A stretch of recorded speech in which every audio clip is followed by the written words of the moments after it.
Bonjour à tous, chers élèves et chers amis du site aufonddelaclasse.com. Dans cet épisode, nous allons étudier un des aspects importants de la crise personnelle de Louis dans Juste la fin du monde, sa solitude.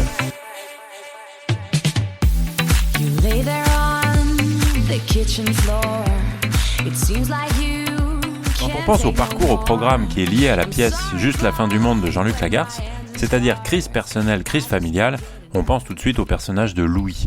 C'est bien évident que c'est le personnage principal, et Louis est à la fois dans une crise personnelle, qui est assez évidente, et puis on pense aussi que la crise familiale se passe autour de ce personnage de Louis.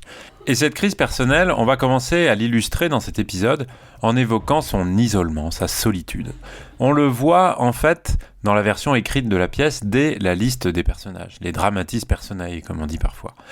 Cette liste dit ceci: Louis, 34 ans, Suzanne, sa sœur, 23 ans, Antoine, leur frère, 32 ans, Catherine, femme d'Antoine, 32 ans, la mère de Louis, Antoine et Suzanne, 61 ans. Cela se passe dans la maison de la mère et de Suzanne, un dimanche, évidemment, ou bien encore durant près d'une année entière. Alors, comment est-ce qu'on peut interpréter cette liste ? Eh bien, Louis, c'est le premier à être nommé, donc c'est évidemment le personnage principal de la pièce, et la plus jeune sœur de Louis, Suzanne, est directement rattachée à lui, puisqu'elle apparaît juste après avec le possessif « sa sœur ». Et on doit remarquer aussi que la mère n'est désignée ici que par son rôle dans la famille et pas par un nom propre.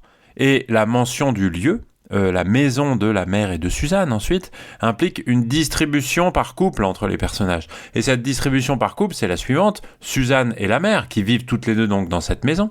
Et puis d'un autre côté, Antoine et Catherine qui sont ensemble, qui forment un couple. Et tout ça, évidemment, isole de manière évidente le personnage de Louis, qui est donc le cinquième personnage, celui qui n'est pas le membre d'un couple. Et puis, il y a autre chose dans la pièce qui est peut-être beaucoup plus important, puisque évidemment, ça construit la pièce dans sa durée, c'est le grand nombre de monologues de Louis. Parce que quand on observe la pièce rapidement, et qu'on regarde un petit peu avec une petite distance les moments où dans la pièce Louis a de longues répliques, où il parle assez longtemps, eh bien on se rend compte que c'est extrêmement souvent quand il est seul. Alors c'est évidemment vrai du prologue dont on va reparler, c'est vrai de la scène 5 de la première partie, qui est un monologue aussi, c'est vrai aussi de la scène 10 de la première partie, de la scène 1 de la deuxième partie, et enfin de l'épilogue. C'est-à-dire que tous ces moments où Louis parle pendant un certain temps, où il a de longues répliques, où il peut développer un certain nombre d'idées, d'émotions, etc., sont presque tous des monologues. Les exceptions, il n'y en a pas beaucoup, il y a la scène 6 de l'acte 1, et puis il y a le début de la scène 11 de la première partie aussi. D'ailleurs, on ne dit pas des actes dans cette pièce, mais des parties.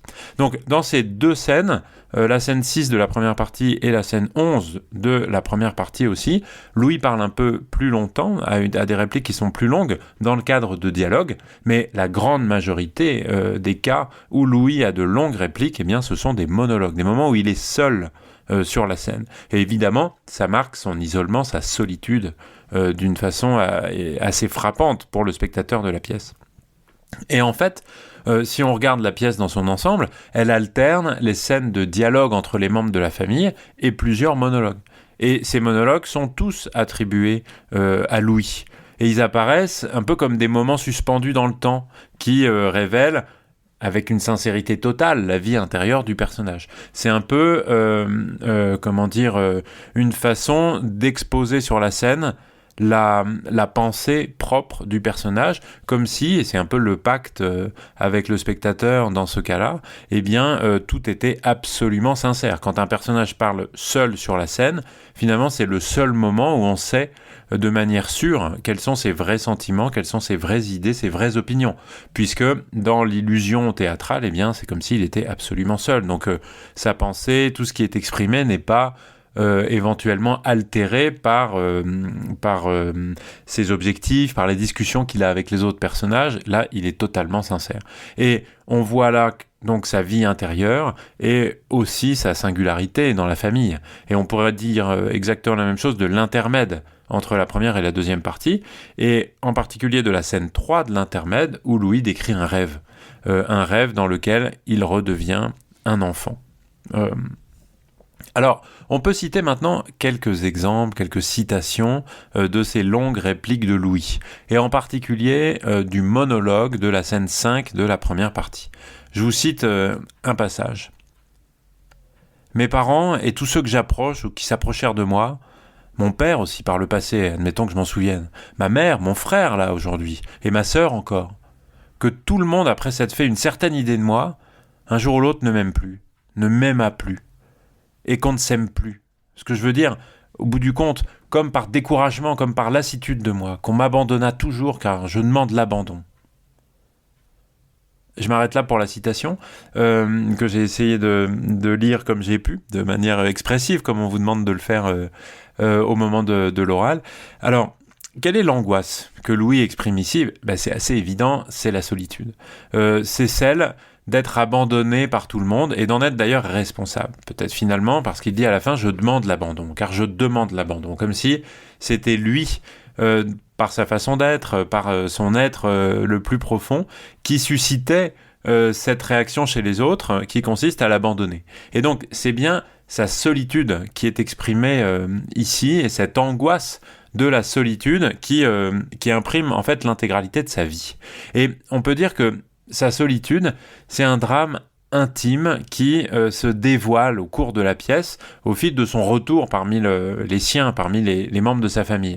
Et dans ce monologue, qui est vraiment poignant, de la scène 5 de la première partie, Louis révèle que son retour dans la maison familiale vise en fait à exorciser une peur qui est plus profonde. Encore que la solitude, c'est celle de l'oubli. De l'oubli, de n'être plus aimé du tout. Et c'est une crainte qui est ancrée en lui depuis l'enfance. Et il exprime ce sentiment de déficit affectif, comme on pourrait dire, puisqu'il se sent toujours étranger, et même parmi sa famille et parmi ses proches. Et cette peur persistante d'être abandonné, de voir l'amour se dissiper, le hante. Je vous relis cet extrait du monologue que je vous disais juste avant, qui est tout à fait clair de ce point de vue-là. Mes parents et tous ceux que j'approche ou qui s'approchèrent de moi, mon père aussi par le passé, admettons que je m'en souvienne, ma mère, mon frère là aussi, et ma sœur encore, que tout le monde après s'être fait une certaine idée de moi, un jour ou l'autre ne m'aime plus, ne m'aima plus, et qu'on ne m'aime plus. Ce que je veux dire, au bout du compte, comme par découragement, comme par lassitude de moi, qu'on m'abandonna toujours, car je demande l'abandon.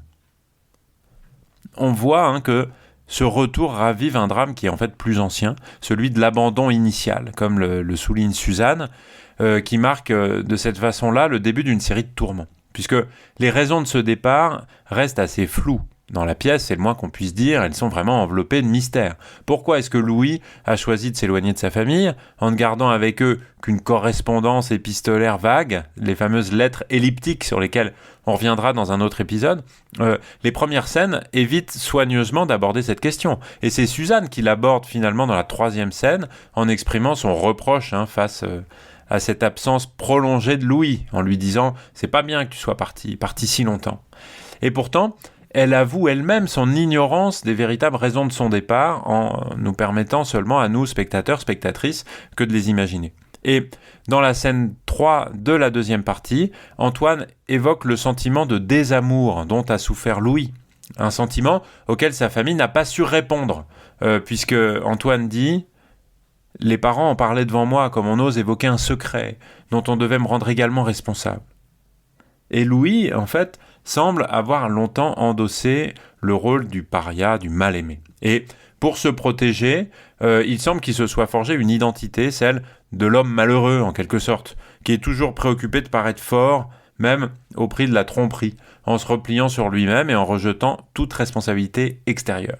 Et son drame intime, il réside donc dans la solitude qu'il a construite lui-même autour de lui, qui est une forme d'auto-abandon, comme il le suggère dans la fin de l'extrait que je vous citais tout à l'heure. Et donc, son retour parmi les siens, donc qui marque le début de la pièce, le confronte ici à l'ampleur de cette solitude, puisque Louis réalise que sa propre fin, sa propre mort ne signifiera pas la fin du monde pour les autres, qu'il ne sera plus qu'un mort, aimé, ni plus ni moins qu'auparavant finalement, comme il le dit, désarrimé de sa famille. On peut donc dire que Louis demeure pour toujours une figure de la solitude et une figure de l'errance. Comme d'ailleurs c'est souligné dans l'épilogue, puisque Louis dit lui-même, en parlant de lui, en mouvement, un marcheur, un mort debout, un mort qui marche. Il y a une remarque intéressante que vous pouvez faire sur les mises en scène de cette pièce, en évoquant celle du metteur en scène Joël Joanneau, qui a trouvé un artifice de mise en scène qui est tout à fait intéressant pour ce sujet de l'isolement, puisque dans cette mise en scène, Louis apparaît comme détaché, puisqu'il évolue entre le ciel et la terre, Louis luttant en quelque sorte avec la mort, mais l'aimant d'une certaine manière aussi, la fuyant en même temps et s'en moquant. Voilà, en tout cas, ce que je souhaitais partager avec vous sur la solitude du personnage de Louis, qui constitue une des grandes parties de sa crise personnelle. Vous pouvez retrouver un certain nombre de choses sur le site internet aufonddelaclasse.com. Je vous dis merci beaucoup de m'avoir écouté et à très bientôt. Ciao, ciao.